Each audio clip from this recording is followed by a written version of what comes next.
La Bible déclare dans ce verset 6, le Genèse chapitre 3, que la femme dit que l'arbre était bon à manger et agréable à la vue, et qu'il était précieux pour ouvrir l'intelligence.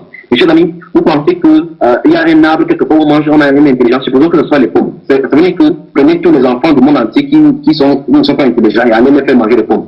Mais que pour vos enfants qui ne parlent pas comprendre les mathématiques là, quand ils mangent des pommes, deviennent-ils sages? Qu'est-ce qu'ils ne vont pas avec nous? Remarquez très bien pour vous qui lisez la Bible, remarquez très bien que dans Genèse, dans Apocalypse, l'arbre de la connaissance du bien et du mauvais ne se trouve que pourtant c'était un arbre dans le jardin. Et la Bible ne nous dit pas où on a coupé cet arbre là et jeté. Non, faisons attention.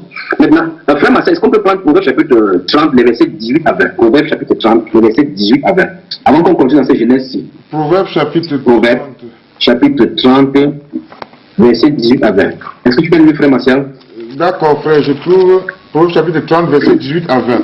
Proverbe chapitre 30, verset 18 à 20. Verset 18 à 20. Il y a trois choses qui sont au-dessus de ma portée, même quatre que je ne puis comprendre. La trace de l'aigle dans les cieux, la trace du serpent sur le rocher, la trace du navire au milieu de la mer, et la trace de l'homme. Non, regardez, comparez ces proverbes-là, Proverbe chapitre 3, Proverbe chapitre 30, verset 18 à 20, avec Genèse chapitre 3, le verset 6. Remarquez, je vais lire en parallèle et vous allez suivre. Verset 18, le Proverbe chapitre 30 dit, il y a trois choses qui sont au-dessus de ma portée, même quatre que je ne puis comprendre. Donc, mes chers amis qui comprennent littéralement là, la trace de l'aigle dans les cieux, la trace du serpent sur le rocher, la trace du navire au milieu de la mer et la trace de l'homme chez la jeune femme. Ça, c'est le verset 19. Verset 20, écoutez bien maintenant. Telle est la voix de la femme adultère. On a mis 2 points là-bas. Telle est la voix de la femme adultère. Et la Bible dit, voici comment la femme adultère se comporte. Elle mange et c'est sur la bouche, puis elle dit, je n'ai pas fait de mal. Je me pose la question. Qu'est-ce que la femme adultère mange? La Bible déclare, verset 20, voici comment la femme adultère se comporte. Elle mange, elle est sur la bouche. Et elle dit, je n'ai pas fait de mal. Donc, mes chers amis, il faut que vous compreniez. Ce qu'on appelle l'adultère, d'après la Bible, parce qu'au sortir de cette vidéo, on va y revenir par rapport à l'adultère. Voilà pourquoi, regardez bien, une femme qui est adultère va faire quelque chose et dit, ah, je n'ai pas fait quoi que ce soit, parce qu'on va voir ça sur elle qu'elle l'a fait. Et donc, telle est la voix de la femme adultère. Il manger quoi? Manger quoi pour être adultère? Pourquoi elle est adultère? Elle mange et c'est sur la bouche en disant que je n'ai pas mangé. Frère Martial, est-ce qu'on peut continuer? Remarquons verset 6. La femme dit que l'arbre était bon à manger et agréable à la vue et qu'il était précieux pour ouvrir l'intelligence. Et qu'il était précieux. L'arbre était précieux pour ouvrir l'intelligence. Et qu'il était précieux. Et qu'il était précieux pour ouvrir l'intelligence. Elle prit de son fruit et en mangea. Nous y voilà. Voici donc le nœud du problème. Elle prit de son fruit. Le fruit de cet arbre-là. Le fruit de cet arbre-là. Écoutez très bien maintenant, chers amis, vous qui pensez qu'on parle de la semence. La semence, c'est la postérité. Si vous regardez au verset 15 là-bas, le mot semence, ou bien postérité qui est écrit dans votre hébreu là-bas, c'est zirma en hébreu. C'est le mot qui est traduit en grec par sperma. Et en français, en traduction, ça donne sperme. Vous vous souvenez que dans la précédente vidéo, je vous avais dit que semence a la connotation du spermatozoïde. Voilà. Donc le mot postérité des semences est écrit dans Genèse chapitre 15, c'est zirma. C'est-à-dire, en traduction grecque, ça donne sperma. Donc, et en français, ça donne le sperme. Donc, il y a une limite entre ton sperme et son sperme, et le sperme de la femme. Oh mon Dieu. Donc, frère Martial, regardons encore, elle prit de son fruit et en mangea, elle en donna aussi à son mari qui était auprès d'elle, et il en mangea. Ça veut dire que de la communion de Satan, de cet arbre-là, de la communion avec cet arbre-là, Satan lui a expliqué quelque chose. C'est ça, donc, regardez bien. Satan lui a expliqué que je ne veux pas venir à moi pour avoir la vie. Venez à moi pour avoir la vie, c'est dit Jésus. Quand on vient à Jésus-Christ, on a la vie éternelle. Pourtant, on n'a pas consommé quelque chose. Et donc, Satan a expliqué à la femme, ses yeux sont ouverts. Puisque nous sommes venus, souvenez-vous, Genèse chapitre 2, verset 25, se termine, chapitre 2, verset 25, se termine aussi. L'homme et la femme étaient tous deux nus et ils n'en avaient point honte. Subitement, avant qu'on parle du péché directement. Donc, Dieu rappelle qu'il avait créé. Et l'homme était nu, mais ça n'avait rien ne dérangeait. Juste parce que Satan devait leur expliquer que votre nudité, cette chose-ci fonctionne pour telle chose. Vous pouvez dire hérétique, vous pouvez crier n'importe comment, mais c'est ce qui s'est passé. En fait, elle prit de son. Oui, frère, je voulais poser une question. Donc, dans Genèse 3, le serpent dont va le Satan incarné par le serpent va donc coucher avec la femme. Absolument, frère, absolument. On va voir. Absolument. C'est exactement ce que le verset 6 et 7 en train de dire. Regardez bien. Elle prit de son fruit et en mangea. Mais par contre, souvenons-nous que tout à l'heure que manger, ça veut dire venir communier, venir entrer en contact. Oui. Venir entrer en contact. Ces gens chapitre 6 devraient être établis. Donc manger, mes chers amis qui parlaient de manger, pensez au sens propre, c'est pas au sens propre, il n'a pas pris de fruits. Donc on a l'impression qu'elle prend un seul fruit, elle mange et elle donne à son mari. C'est pas de ça dont il est question. Parce qu'il n'y a pas d'arbre physique. Parce que c'est là établi qu'il n'y a pas d'arbre physique. Donc on dit que manger ici, c'est au sens parabolique. Amen. Donc, et en mangeant, elle donna aussi à son mari qui était auprès d'elle, en mangeant. C'est ici, voici donc la faute d'Adam. Écoutez très bien. Les gens se posent la question pourquoi Dieu a puni Adam. Quand vous voyez la dissertation que Adam va faire, il va dire que c'est la femme que tu as mise à côté de moi qui m'a j'en ai mangé. Normalement, voici ce qui se passe. Adam, le rapport sexuel que Adam va faire avec Ève est illégal. C'est légal parce que c'est sa femme. Mais le problème, c'est que Adam connaissait la loi de Dieu selon Jérémie chapitre 3, verset 1 qui dit lorsqu'une femme quitte un mari et aller vers un autre homme et que l'homme la connaît, est-ce que la personne va encore reconnaître cette femme-là?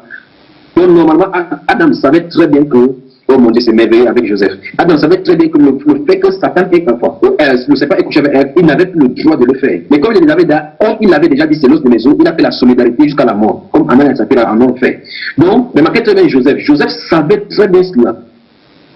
La Bible déclare en Genèse, vous avez suivi le parallélisme que j'ai pris la dernière fois avec Joseph, Marie et la sémence qui est venue par la femme. Vous remarquez très bien qu'à l'instant où Joseph a resté avec comme que Marie était enceinte, il voulait se dégager parce que normalement il savait très bien que la loi de Dieu interdisait que si une femme couche avec un autre homme et qu'ils sont mariés, il ne devait plus le faire. Donc Adam savait clairement, Adam n'avait pas la loi de Dieu. Il déclare que pour toujours ta loi inscrite dans les cieux. Donc il connaissait la loi de Dieu, il connaissait la loi divine. Voilà pourquoi Dieu va punir que parce que tu as écouté la voix de la femme et que tu as fait ces choses-là, tu as fait ces choses-là, la terre sera maudite à cause de toi. On arrive sur la terre.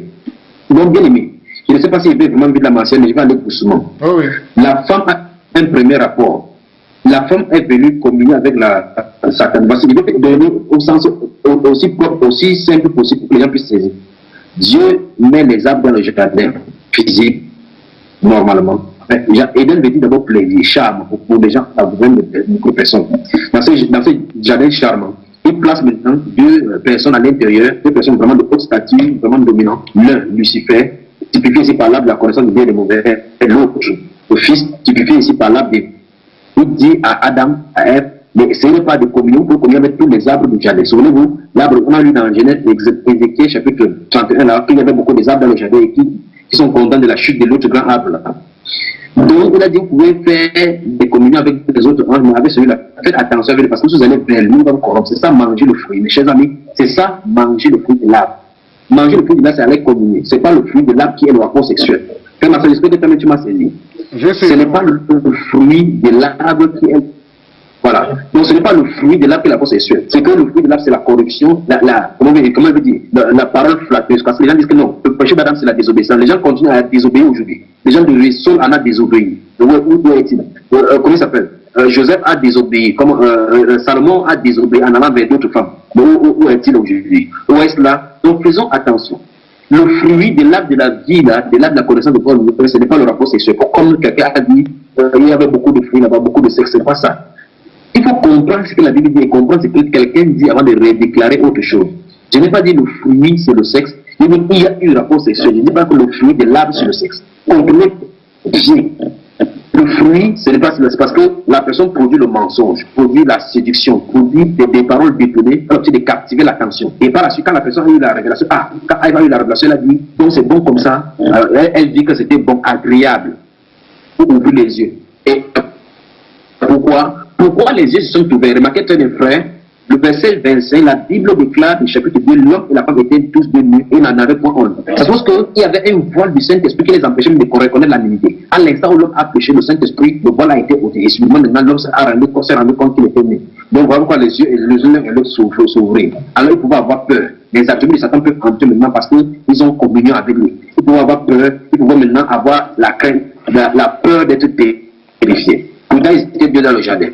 Donc, frère bien-aimé, je recommence encore. Ce n'est pas le fruit de l'arbre de la connaissance de Dieu qui est le sexe, c'est que le fruit c'est la corruption, c'est la parole parlée pour corrompre, c'est ça le fruit. Et maintenant, cette corruption les a conduits dans le rapport sexuel. Regardez bien. Frère bien aimé, on va lire maintenant. J'espère que la corruption commence bien pour qu'on puisse lire maintenant. Regardez, verset 7. Les yeux de l'un et de l'autre s'ouvrirent. Ils connurent qu'ils étaient nus. Donc ils ne savaient même pas qu'ils étaient nus. Donc le voile, le Saint-Esprit les couvrait. Pourtant ils étaient nus. Et ayant conçu des feuilles de figuier, ils s'enfilent des ceintures. Frère Martial, la ceinture, c'est pour couvrir la bouche? Non. Non, non, non, non, non. Non, la ceinture, ce n'est pas pour couvrir la bouche. C'est pour couvrir quoi, frère? La ceinture, c'est pour couvrir les parties intimes. Voilà. Mais n'est-ce pas surprenant que quelqu'un qui puisse pécher par la bouche puisse couvrir plutôt le bas? C'est surprenant. Ok. En fait, la révélation commence là à se développer. Quand ils ont fait ces choses-là, ils ne savent pas comment cacher leur sexe. Alors, ils ont couvert le feu de figuier, encore l'arbre, pour couvrir là-bas. C'est le premier sting là-bas. Le sting a commencé là. Vous savez que le figuier, avec cela, ça uniquement le cache-sexe. Et le sting a commencé ici. Quand l'homme a péché, et Dieu, nous sommes à l'époque de la paix maintenant, donc que les gens ne pas interpréter encore ce qu'ils sont dit autrement. Dans la Genèse, il y a le sting. Et maintenant, voilà les femmes qui sont encore venues avec le même sting qui était au commencement. Donc, lorsque l'homme et la femme vont pécher, vont couvrir le string pour se cacher le sexe, alors, verset 8, ils entendirent la voix de l'Éternel Dieu qui parcourait le jardin vers le soir. Et l'homme et sa femme se cachaient loin de la face de l'Éternel Dieu, au milieu des arbres du jardin, au milieu des arbres du jardin, au milieu des arbres du jardin. Mais l'Éternel Dieu appela l'homme et lui dit, où es-tu? Il répondit, j'ai entendu ta voix dans le jardin et j'ai eu peur, parce que je suis nu, et je me suis caché, toi. Et l'Éternel Dieu dit, qui t'a appris que tu es nu? Vous entendez cela? Est-ce que tu as mangé de l'arbre dont je t'avais défendu de manger? Autrement dit, est-ce que tu es entré en contact avec la personne dont je t'avais défendu d'y aller? Où est ça, frère Martial? Je vois mon frère. Parce que si les gens comprennent que le fruit c'est le rapport sexuel, que le fruit c'est le rapport sexuel, alors forcément Adam a eu le rapport sexuel avec le serpent. Or Adam n'a pas eu le rapport sexuel avec le serpent. Donc c'est ça le problème, il faut arranger cela. Il dit, est-ce que tu as mangé de l'arbre dont je t'avais défendu de manger, entrer en contact? Celui qui vient en moi et qui croit en moi a la vie éternelle. Pourtant, c'est l'arbre qui est en train de parler là. Regardez, est-ce que tu as mangé de l'arbre? Est-ce que tu es entré en contact? Tu es allé communier avec cette personne là-bas, autrement dit, il t'a corrompu et il t'a poussé à faire quelque chose. Parce que la preuve, voilà ses attributs en toi. Tu as commencé à avoir peur. Pourquoi tu te caches? Qu'est-ce que tu fais? Pourquoi tu te caches? Pourquoi tu as commencé à te cacher? Or, l'homme ne peut pas se cacher devant l'Éternel. Et Adam savait cela. Parce qu'il ne savait pas tout seulement faire pour s'en sortir devant ses péchés. On va y aller doucement là, vraiment. On va toucher le chapitre 4. Je sais que les gens sont en train d'attendre au chapitre 4 et chapitre 5. On va y aller vraiment doucement. Seigneur Dieu, guide-nous. Verset 12. L'homme répondit, la femme que tu as mise auprès de moi m'a donné de l'arbre et j'en ai mangé. M'a donné de l'arbre. Elle est allée communier avec l'arbre et m'a fait la même chose. Et je suis tombé. Et l'Éternel Dieu dit à la femme, pourquoi as-tu fait cela? Écoutez bien, frère Martial et les autres dans le monde entier, écoutez bien. L'Éternel Dieu dit à la femme, pourquoi as-tu fait cela? La femme répondit, le serpent m'a séduit et j'en ai mangé. Le serpent m'a séduit, j'en ai mangé. Le serpent m'a séduit. Le serpent, il était tellement beau, il m'a flatté et je suis tombé dans son piège. Je suis tombé dans son piège. Je suis entré en communion avec lui. Regardez bien. Verset 14 maintenant. Frère bien-aimé Martial, on va lire. Comme les gens n'aiment pas lire vraiment la Bible avec la révélation, lisons le verset 14 et le verset 15. Suivez attentivement la personne que je vais lire. Je vais lire le verset 14 et 15. Suivez attentivement. La partie où Dieu donne la sanction au serpent, je ne vais pas lire, mais je vais lire le verset 14 et 15. Sans lire la sanction encore, vous entendiez quelque chose, vous entendiez Dieu parler. Versets 14 et 15. Je vais lire les deux versets subitement, sans lire la sanction que Dieu donne au serpent. Regardez. L'Éternel Dieu dit au serpent, puisque tu as fait cela, comme du verset 15, je mettrai une inimitié entre toi et la femme, entre ta postérité et sa postérité. Frère Martial, tu as vu quelque chose là? Oui, j'ai vu, frère. Voilà. Regardez, je recommence encore, pour que les gens puissent saisir. Dieu dit, l'Éternel dit, il n'a pas voulu demander au serpent pourquoi tu as fait cela et quoi que ce soit. Dieu lui donne la censure parce qu'il savait très bien qu'il n'était pas en position. Ce n'était pas au serpent d'expliquer comment l'homme devait se multiplier. Parce que les gens disent que Dieu avait dit à l'homme de se multiplier, comment l'homme devait faire. Ce n'est pas que le péché de l'homme, l'acte sexuel entre l'homme et la femme était un problème devant Dieu parce que le péché devait se multiplier. C'est qu'un intrus venait entre, c'est l'intrus qui cause le problème. C'est le rapport sexuel de Satan et des serpents avec qui est le problème. C'est pas le rapport sexuel d'Adam. Mais le péché d'Adam ici, c'est que Adam, sachant que sa femme a couché avec une autre personne, devait se retirer. Et il savait très bien que si il se retirait, ça, elle devait être détruite. Or, comme c'est l'os de ses os, la chair de sa chair, il a pris sa partie pour la protéger. Donc, vraiment, je relis encore ce verset 14. L'Éternel Dieu dit au serpent, puisque tu as fait cela, regardez bien, c'est écrit par la suite, tu seras maudit entre tout le bétail, entre tous les ici. C'est exactement ce qu'on va faire au verset 4, verset 1 du chapitre 4. Regardez bien. L'Éternel Dieu dit au serpent, puisque tu as fait cela, la malédiction que Dieu va donner au serpent, laissez ça, mettez ça entre guillemets et continuez du verset 4, on voit ce qui se passe. Puisque tu as fait cela, je mettrai une inimitié entre toi et la femme. Donc désormais, il y a un antagonisme entre toi et la femme, entre ta postérité et sa postérité. Donc, frère Martial, ne sait pas à faire quelque chose. Et dites-moi, Dieu dit, comme tu as fait cela, la postérité qui se trouve là-bas à l'intérieur directement a un problème. Ils auront un problème avec ma postérité. Frère Martial, ce n'est pas la même chose qu'on a dit. C'est la même chose. C'est la même chose, mon frère. Maintenant, gardons le scénario en tête. Il se trouve une personne qui étant le serpent, elle se trouve de ce côté, Adam se trouve quelque part là-bas, et notre Dieu, le Dieu des armées se trouve là-bas. Il se tourne vers le serpent, il dit, puisque tu as fait cela, tu seras maudit entre tout le bétail. Mettons entre parenthèses toutes les enfants que Dieu a dit, disons ça en dernier lieu. Puisque tu as fait cela, je mettrai une inimitié entre la femme, entre postérité. Sa postérité. Et je t'écraserai la tête. Tu le seras le talent. Voilà, on peut citer maintenant la sanction. Tu seras maudit entre le bétail. Où est sa frère? Oui. Sa sanction est terminée. Puisque ici, à Satan, il nous parle de sa postérité, la postérité de la femme. Il se tourne maintenant vers la femme. Il dit, regarde bien, il dit, verset 16, il dit à la femme, j'augmenterai la souffrance et tes grossesses. Tu enfanteras avec douleur et tes désirs de ton mari et il dominera sur toi. Le verbe hébreu là-bas, c'est gouverner, il ne gouverne pas la dictature que les gens ont vue. Donc, frère Martial, nous nous trouvons maintenant dans une situation vraiment où il faut être posé. Dieu se tourne vers Satan, il parle directement de sa postérité parce qu'il a fait quelque chose. Mais le serpent, il dit, puisque tu fais cela, il y a déjà un antagonisme entre ta descendance et sa descendance. Or, c'est le seul endroit où Satan a l'antagonisme et en contact avec des gens du jardin ici. C'est le seul endroit. Donc, ça veut dire qu'au seul contact qu'il a fait, sa semence est entrée. C'est ce que Dieu a dit ici. Amen. Et maintenant, il se tourne vers la femme en donnant la sanction. Il dit que j'augmenterai la durée de ta grossesse. Qu'est-ce que ça veut dire, mon cher Frère Mathieu? Je ne comprends pas exactement. J'augmenterai les douleurs de ta grossesse. Donc la grossesse est entrée quand? Si Dieu le dit, moi je sais la grossesse est entrée quand? C'est ça le problème. Comment Dieu peut donner la sanction sur quelque chose? Regarde bien, je vais te dire quelque chose. Pour un fruit, il y a déjà une grossesse, il y a la sanction pour la grossesse. Voilà. Et ce qui n'est pas normal. Ce qui n'est pas normal. On peut dire qu'il va plus t'enlever dans. Tu ne consommes pas tout le premier. Les incisives, Dieu ôte là désormais. Mais Dieu dit les grossesses. Et après avoir dit au serpent que ta postérité est sa postérité. Et parce qu'il dit la postérité de la femme. Parce que physiquement, il y a une postérité là maintenant. Après, c'est tout de la femme, il dit ta grossesse. Souvenez-vous, c'est pour cela qu'au verset 4 du chapitre 1, il va dire que j'ai acquis l'homme avec l'aide de l'Éternel. On va arriver au chapitre 4, verset 1. Donc, Dieu donne la sanction au serpent. Et il va maudire le serpent là-bas sur désormais. Le serpent n'a plus accès à l'être humain comme il était initialement. Parce qu'à partir de là, il n'y a plus de possibilité que la semence soit engendrée. Donc la semence initiale doit être admise comme étant c'est l'acte qui est fait. Parce que la semence, ils ont fait une seule chose, qui a donné la sanction, il a chassé du jardin et puis les gens ont commencé à procréer. Maintenant, Dieu se tourne vers la femme, frère, il dit, je mettrai, enfin, il dit à la femme, j'augmenterai la souffrance de tes grossesses. Quelqu'un qui vient de manger le fruit, on dit que tes grossesses. Ça n'a pas de sens si vous ne comprenez pas que Dieu a dit à la femme que l'enfant qui est dans ton ventre, les enfants qui sont dans ton ventre là-bas, tu vas accoucher avec des douleurs. Ah oui. Il parle de tes grossesses, amen.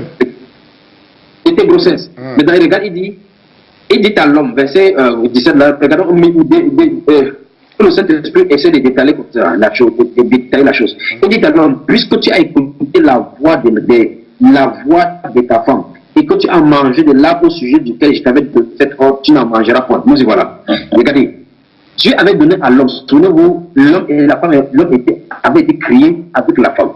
Et après, l'homme a été formé sans la femme. Par la suite, Dieu a sorti l'homme et la femme. Donc, ça veut dire qu'il connaissait distinctement cela.